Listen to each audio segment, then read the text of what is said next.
వైఎస్ఆర్సీపీ నేత Mudragada Padmanabham alias Mudragada Padmanabha Reddy family politics episode AP రాజకీయాల్లో మరోసారి సంచలనం రేపుతుంది. ఇప్పటికే పలుమార్లు ఈ ఫ్యామిలీ డ్రామా ఏపీ రాజకీయాల్లో హీట్ పుట్టించగా తాజాగా సెంటిమెంట్తో పాటు భావోద్వేగాలతో కూడిన పాలిటిక్స్ కలకలం సృష్టిస్తున్నాయి. తన తండ్రి ముద్రగడ పద్మనాభం గత కాలంగా క్యాన్సర్తో తీవ్ర అనారోగ్యానికి గురైనట్లు ఆయన కుమార్తె క్రాంతి రాసిన లేఖ రాయడం ఇప్పుడు ఏపీ రాజకీయాల్లో సంచలనం రేపుతుంది. తన తండ్రి క్యాన్సర్తో బాధపడుతున్న ఈ విషయాన్ని బయటకు చెప్పకుండా కుటుంబ సభ్యులు రహస్యంగా ఉంచుతున్నట్లు ఆ లేఖలో పేర్కొని మరోసారి హాట్ టాపిక్గా మారారు. అంతేకాదు కుమార్తెను ఆయన తనను కలవకుండా కట్టడి చేస్తున్నారని కుటుంబ సభ్యులపై సంచలన ఆరోపణలు చేశారు.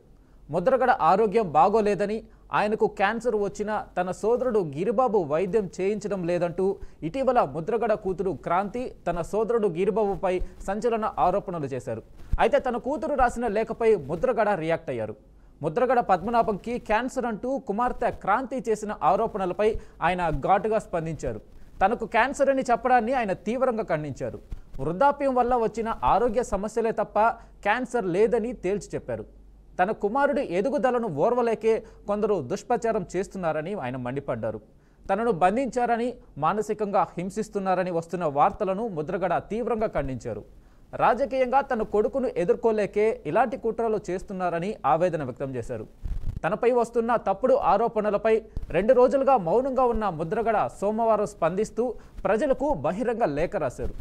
తమ కుటుంబంపై ఓ కుటుంబం దాడి చేస్తున్నట్లు పరోక్షంగా కుమార్తెను టార్గెట్ చేస్తూ ఆ లేఖలో ప్రస్తావించారు.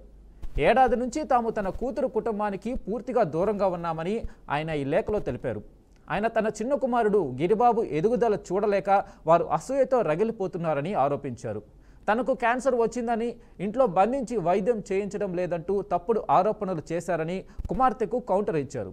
తన కుమారుడిని దూరం చేస్తే తిరిగి వారు ఇక్కడికి రావాలని చూస్తున్నారన్నారు. ఎన్ని జన్మలెత్తినా అది జరగదని ముద్రగడ స్పష్టం చేశారు. ఇకనైనా ఆ కుటుంబం చీప్ పబ్లిసిటీ మానుకోవాలని లేఖలో ప్రస్తావించారు. ఈ మేరకు ఆయన ప్రజలకు బహిరంగ లేఖ రాశారు. తన కూతురు క్రాంతి చేసిన ఆరోపణలను తీవ్రంగా ఖండిస్తున్నట్లు ప్రజలకు రాసిన బహిరంగ లేఖలో ముద్రగడ పేర్కొన్నారు.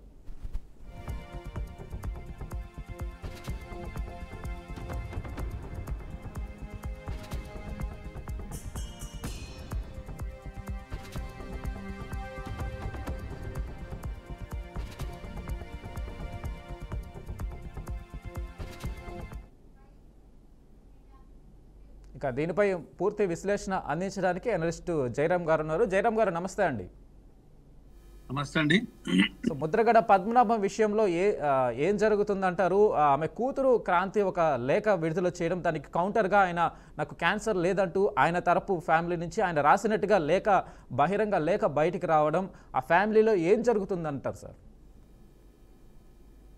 ముద్రగడ పద్మనాభం ఇంట్లో ఇది మొదటిది కాదు. ఇంత ముందు కూడా చాలా సందర్భాల్లో చాలా సార్లు ఇలాంటి ఒక ఫ్యామిలీ డ్రామా జరిగింది. సో జనాలు కూడా ఇది పరిచయమే. ముద్రగడ పద్మనాభం విషయం లోపల ఏదైతే తను ప్రామిస్ చేశాడు, అంటే నేను వైసీపీ కనుక గెలవకపోతే నా పేరు మార్చుకుంటాను అనే దాని మీద కూడా ఆయన పేరు కూడా మార్చుకోవడం. ముద్రగడ పద్మనాభం ఒక కాపు కులస్తుడు, కాపు కుల సంఘాలకు కానీ కాపు కులస్తులను ఏకం చేయాలనే ఉద్దేశంతోనే తను అనేక పోరాటాలకు దారితీశారు. కానీ ఆ తర్వాత జరిగిన పరిణామాలను బట్టి తను డైరెక్ట్గా జగన్మోహన్ రెడ్డికి సపోర్ట్ చేయటము, సో ఓడిపోవడము, ఆ తర్వాత తను ఏదైతే ఒక ప్రతిఘటన దాన్ని ఒక ప్రామిస్ చేశాడో ఆ ప్రామిస్ ప్రకారం పేరు కూడా చేంజ్ చేసుకున్నారు. ఆ తర్వాత వచ్చిన పరిణామాలు క్రాంతి వెలుగులోకి రావటం. అప్పటి వరకు ముద్రగడ పద్మనాభం గారి కూతురు క్రాంతి ఎవరికి తెలియదు. సో ఆమె వచ్చేసి వాళ్ళ తండ్రి విషయం లోపల జనసేనకు సపోర్ట్ చేస్తూ మాట్లాడుతూ, సో ఇది మా తండ్రి చేసిన తప్పిదం అన్నట్టే విధంగా తను మాట్లాడింది. అప్పుడు కొంచెం ప్రజల నుంచి కొంచెం సానుభూతి కూడా వచ్చింది తనకి. సో ముద్రగడ పద్మనాభం గారు తనకు ఉన్న పొలిటికల్ కెరియర్ని ఒక రకంగా చెప్పాలంటే ఫనంగా పెట్టినట్టే. తనకు ఒక మంచి పేరు ఉన్నది. సో కాపు కులస్తుల్లో తనకంటూ ఒక అట్రాక్షన్ ఉంది. అట్రాక్షన్ కాస్త గత ఎలక్షన్లో మొత్తం స్మాష్ అయిపోయింది. ఆ స్మాష్ కావడానికి కూతురు, సో ఆయన చేసిన కొన్ని స్వయంకృత అపరాధాలనే చెప్పొచ్చు. కూతురే కాదు, స్వయంకృత అపరాధాలు చెప్పొచ్చు. దాన్ని కూతురు ఒక రకంగా చెప్పాలంటే తన నుంచి జరిగిన దాన్ని తను ఒడిచిపట్టుకొని రాజకీయంగా ఎదగాలని చూడటం లోపల ఒక దారి వెతుకోవడం ప్రోగ్రాం పెట్టారు. అంటే ఇక్కడ ఇక్కడ మనకు అర్థమైంది ఏంటంటే, ఒక కుటుంబంలో జరిగే విషయాలను కుటుంబం లోపల బహిర్గతం చేసేసి, ఆ బహిర్గతం చేసిన అంశాన్ని కూడా ఏదో పబ్లిక్ ఉపయోగపడే విధంగా ఒకరిని ఒకరు దూషించుకొని లాభపడగా అనుకోవడం మాత్రం ఇది బాధాకరమైన విషయం. ఇది ప్యూర్గా ముద్రగడ పద్మనాభం గారి కుటుంబ వ్యవహారం. ఆ కుటుంబ వ్యవహారంలో మనకు ఎవ్వరికి కూడా మాట్లాడే అవసరం లేదు. సో మాట్లాడాల్సినంత పని కూడా ఇది కాదు. ఇది కుటుంబ వ్యవహారం లోపల జరుగుతున్న అంశాలు ఏది ఉన్నా కూడా కుటుంబంలో కూర్చుని 4 గోళ్ల మధ్యలో కూర్చొని తెలుసుకోవాలి. కానీ ఇది తన కూతురు, తన కొడుకు పద్మనాభం గారు, కానీ ఇది రోడ్డు మీద జయరాం గారు, కాబట్టి జయరాం గారు వాళ్ళ ఫ్యామిలీ ఇష్యూ, వాళ్ళ ఫ్యామిలీలో లోపల జరుగుతున్న ఇష్యూ అయితే ఓకే, కానీ వారు బహిరంగ లేఖలు రాసుకోవడము, బయటికి ఆయన క్యాన్సర్ అయినా సరే దాచిపెట్టి ఆయన్ని ఉంచుతున్నారని చెప్పేసి ఆమె ఒక సంచలన వ్యాఖ్య చేశారు. దానికి అంటే ఒకవేళ ఆయనకి క్యాన్సర్ లేదు అని బహిరంగ లేఖ తిరిగి రిప్లై ఇవ్వడం జరిగింది, కానీ దీంట్లో నిజానిజాలు తెలుసుకోవాల్సిన అవసరం ఉంటుంది కదా. అదే అదే నేను మాట్లాడుతుంటే మీరు ఇంటరప్ట్ చేశారు. ఇక్కడ కుటుంబ వ్యవహారాలు అయితే 4 గోళ్ల మధ్యలో మాట్లాడుకోవచ్చు, ఒకళ్ళు చక్కదిద్దుకోవచ్చు. సరే మంచి చెడో 4 గోళ్ల మధ్య ఉంటుంటే కుటుంబానికి గౌరవం ఉంటుంది, మర్యాదగా ఉంటుంది ప్రజల్లో. కానీ ఇక్కడ అది కాకుండా రోడ్డు మీద పడటము, ఒకరికొకరు బహిరంగ లేఖలు రాసుకొని ఇది రాజకీయంగా దీన్ని ఉపయోగించుకోవాలనుకోవడం మాత్రం కొంచెం బాధాకరమైన విషయం. క్రాంతి, పద్మనాభం గారు, వాళ్ళ కొడుకు గిరి అంటే రాజకీయాల కోసము కొంచెం పేరు వచ్చిన కుటుంబాలను రోడ్డు మీద పట్టుకొచ్చేసి ఇది జనాన్ని ఏదో ఉద్ధరిస్తున్నట్టుగా డ్రామా చేయడం అది సరైన విధానం కాదు. ఒకవేళ కనుక నిజంగా కనుక మీరు జనాలను ఉద్ధరించాలనుకుంటే ఏదైనా ప్రజలకు సంబంధించిన ప్రజా పోరాటాల్లో పాల్గొనండి, ప్రజలకు ఏది అవసరమో అది మాట్లాడండి, ప్రజలకు ఎక్కడ డిఫిషియన్సీ ఉందో అది మాట్లాడండి. హెల్త్, ఎడ్యుకేషన్, ఎంప్లాయ్మెంట్, ఆల్కహాల్ విపరీతంగా ఇప్పుడు ఆంధ్రప్రదేశ్లో అమ్ముతున్న ఆల్కహాల్ కావచ్చు, రానున్న రోజుల లోపల మెడికల్ కాలేజెస్ని ప్రైవేట్ పరం చేయాలనుకోవడం కావచ్చు. ఈ అంశాలు ప్రజా సమస్యల పైన మాట్లాడకుండా కుటుంబ సమస్యలు తీసుకొచ్చి ఇది ప్రజా సమస్యగా చూపించడం అనేది వీళ్ళ వ్యక్తిగత స్వార్థాని కోసం మాత్రమే చేస్తున్నారు తప్పితే ఇది ప్రజలకు ఏ మాత్రం ఉపయోగం లేదు. సో క్రాంతి మాట్లాడడం కావచ్చు, లేకపోతే లేకపోతే గిరి మాట్లాడడం కావచ్చు, పద్మనాభం గారు మాట్లాడడం కావచ్చు, ఇది ఎవరికి అవసరం లేని విషయాలు జనాలకు రుద్దేసి ఇదేదో సింపతిగా ఫీల్ అయ్యి ప్రజల నుంచి సింపతి సెంటిమెంట్ ను తీసుకొని ఇది పాలిటిక్స్ లోపల కూడగట్టుకోవాలనుకోవడం నిజంగా ఇది కొంచెం బాధాకరమైన విషయం. ఇంక అంతకంటే నేను ఎక్కువ ఎందుకంటే ఇది ఫ్యామిలీ విషయాలు కాబట్టి అంతకంటే మనం ఇంకెక్కువ కూడా మాట్లాడాలి. అయితే రాజకీయంగా ఇది ఎలా ఉపయోగపడుతుంది అంటారు జయరాం గారు? క్రాంతి ఏదైతే ఆమె కూతురు రాసిన లేఖకి ఇది రాజకీయంగా ఎలా ఉపయోగపడుతుంది అంటారు? ఆమెకైనా సరే ఇది రాజకీయాలకు సంబంధించి ఎలా అయి ఉంటుంది? అంటే తండ్రిని బజారుకి ఇచ్చేసి ఈమె రాజకీయ పబ్బం కలుపుకోవడం క్రాంతి. సో కూతుర్ని బజారుకి ఇచ్చి ఈయన రక్షించుకోవాలనుకుంటున్నాడు పద్మనాభం గారు. సో ఈ తండ్రి కొడుకుల గొడవలలో కొడుకు రాజకీయంగా ఎదగాలనుకుంటున్నా. సారీ, దీనివల్ల ఎవరికి రాజకీయంగా పనికిరాదు, సామాజికంగా పనికిరాదు, సమాజం లోపల కూడా ఇది సరైన విధానం కాదు. దీనివల్ల ఎవడికి ఉపయోగం అండి? నీ తండ్రి నువ్వు రోడ్డుకి ఇచ్చినంత మాత్రాన ఓట్లు పడతాయా? ఒకవేళ కనుక మీ కూతురు మీ క్యాన్సర్ ఉంది లేదు తర్వాత విషయం, దానికి ఇంత పెద్ద ఘాటు లేఖ రాయటం దేనికోసం అంటే ఇదంతా ఏంటంటే జనాలను పిచ్చోళ్ళని చేసి రాజకీయంగా ఎదగాలనుకోవటం లోపల ఇప్పుడు జనాలు ఏమర్థం చేసుకుంటే ముద్రగడ పద్మనాభం అనే వ్యక్తి తన కొడుకును కూతురును రాజకీయంగా ఎస్టాబ్లిష్ చేయటం కోసము ఈ ఫ్యామిలీ డ్రామా ఆడుతున్నారు అని అనుకునే స్థితికి దిగజారుస్తున్నారు ఫ్యామిలీని. సో ఇది కూతుర్ని కొడుకుకు పర్సనల్ విషయాలు, రాజకీయ విషయాలు, ఇది మీ కుటుంబంలో విషయాలు.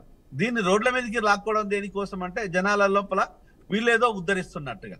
ఎవ్వరు వీళ్ళ కుటుంబం కానీ వీళ్ళు కానీ జనానికి ఉద్ధరిస్తున్నట్టు అనుకోవటం లేదు. జనాలు రోడ్డున పడటం వల్ల ఈ జనాలు ఇప్పుడు ఇబ్బందిగా ఫీల్ అవుతారు. అయ్యో పెద్ద మనిషి ఎందుకు అలా రోడ్డు మీదకి లాగేస్తున్నారు అనేది సానుభూతి, సింపతి పద్మనాభం కొట్టాలయ్యని చూస్తున్నాడు. లేదు తండ్రిని, సో ఝాన్సీ రాణి లాగా తండ్రిని కూడా రోడ్డు మీదకి లాగేసింది అనే ఒక హై డ్రామాటిక్ స్టోరీ లాగా సో క్రాంతిని చూడాలని అనుకుంటున్నారు. అంటే ఈ రెండు కరెక్ట్ కాదు.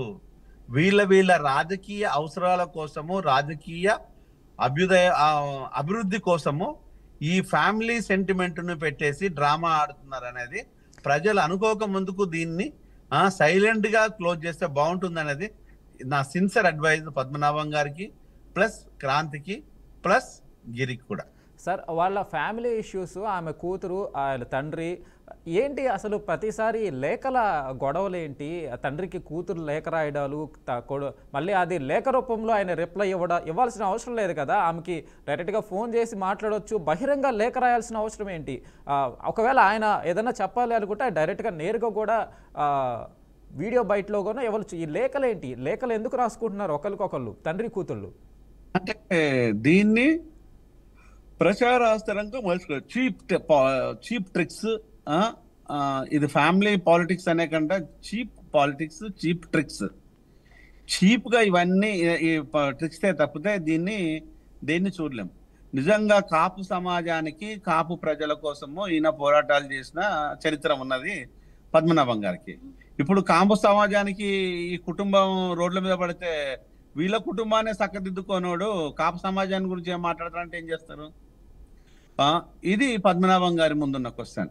క్రాంతి అంటే కన్న తండ్రిని తన రాజకీయం కోసము రోడ్డు మీదకి లాగింది. రేపు ప్రజల కోసం ఏం చేస్తుంది అనుకున్నప్పుడు ఏం చేస్తారు? అది కూడా దానికి దగ్గర ఆన్సర్ లేదు. అంటే ఈరోజు క్రాంతి కావచ్చు, పద్మనాభం గారు కావచ్చు, వాళ్ళ కుటుంబ సభ్యులు కావచ్చు, ఇది చీప్ పాలిటిక్స్ తప్పితే ఈ పాలిటిక్స్ లోపల ఈ చీప్ ట్రిక్స్ ని ప్లే చేసుకుంటూ ఇది వాళ్ళ ఫ్యామిలీని దిగజార్చుకోవడం తప్పితే ఇంతకంటే మించిందైతే ఏం లేదు. అయితే కాపు సామాజిక వర్గంలో ముద్రగడ ఒక చెప్పుకోదగ్గ ముఖ్య నేతగా ఆయన అయితే ఫేమస్ అయ్యారు. సో ఆ కాపు ఓటు బ్యాంక్ని అటువైపు వెళ్ళనీయకుండా చేయడానికి వాళ్ళ మీద నిరాధార ఆరోపణలు ఈమె చేస్తుంది అనుకోవచ్చా? కుల నాయకులు చెప్తే ఓట్లు ఎవడేస్తానని నాకు అర్థం కాదు. అట్లా అనుకుంటే ముద్రగడ పద్మనాభం కంటే మాదిగ సమాజాన్ని ఒక రకంగా చెప్పాలంటే తను ఒక ఉన్నతమైన స్థితికి తీసుకెళ్ళింది మందకృష్ణ మాదిగ. అలాంటిది మందకృష్ణ మాదిగ లాంటి వ్యక్తి 3 సార్లు ట్రై చేసినా కూడా ఓట్లు వేయలేదు. మాదిగ సమాజం ఓట్లు ఎక్కడైతే ఎక్కువగా ఉన్నాయో అక్కడి నుంచే తను పోటీ చేసాడు. ఇట్లా కులాన్ని నమ్ముకొని అనేక మంది పోటీ చేసి ఓడిపోయింది. అంటే ఇక్కడ ఒక కులంలో రాజకీయాలంటే ఒక కులం వ్యక్తులే, కులం ఓట్లే ఉండవు కదా, అనేక ఉంటాయి.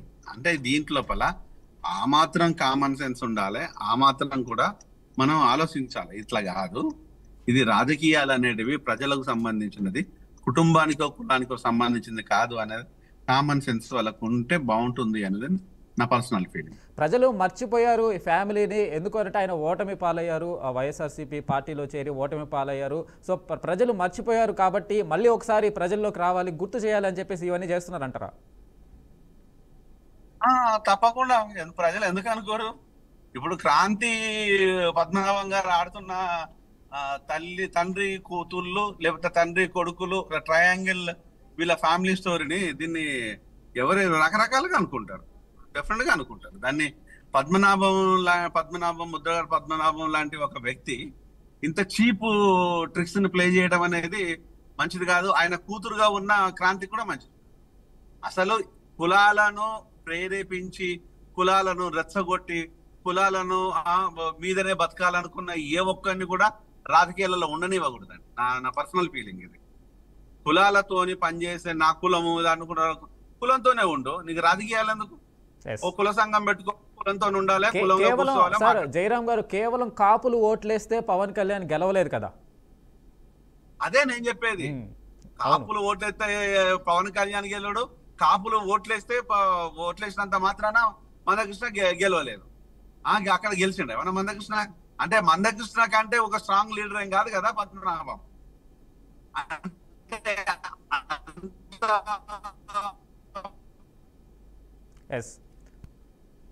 జయరాం గారు, జయరామ్ గారు మీ వాయిస్ వినబడట్లేదండి. థ్యాంక్ యూ అండి మీ విశ్లేషణ అందించినందుకు జయరామ్ గారు. థ్యాంక్ యూ సో మచ్ అండి. సో అయితే ముద్రగడ ఫ్యామిలీ ఇష్యూ అనేది లేఖల రూపంలో బహిర్గతం అవుతుంది. కూతురికి తండ్రికి సంబంధించి బహిరంగ లేఖలు రాసుకోవడం, ఆయన ఆరోగ్యానికి సంబంధించి ఆయనకి క్యాన్సర్ ఉందంటూ ఆయన ఇంట్లో వాళ్ళు పట్టించుకోవట్లేదంటూ కూతురు లేఖ రాయడం, తిరిగి నాకు క్యాన్సర్ లేదు ఇది నాటకం అని చెప్పేసి ముద్రగడ బహిరంగ లేఖ రాయడం, ఆ ఫ్యామిలీలో ఏం జరుగుతుంది, ఇవి చీప్ పాలిటిక్స్ ఏమైనా ప్లే చేస్తున్నారు అనేది కూడా ప్రజల్లో అనుమానాలు వ్యక్తమవుతున్నాయి. చూడాలి ముద్రగడ ఫ్యామిలీ ఇష్యూ ఎటువైపు వెళ్తుందో.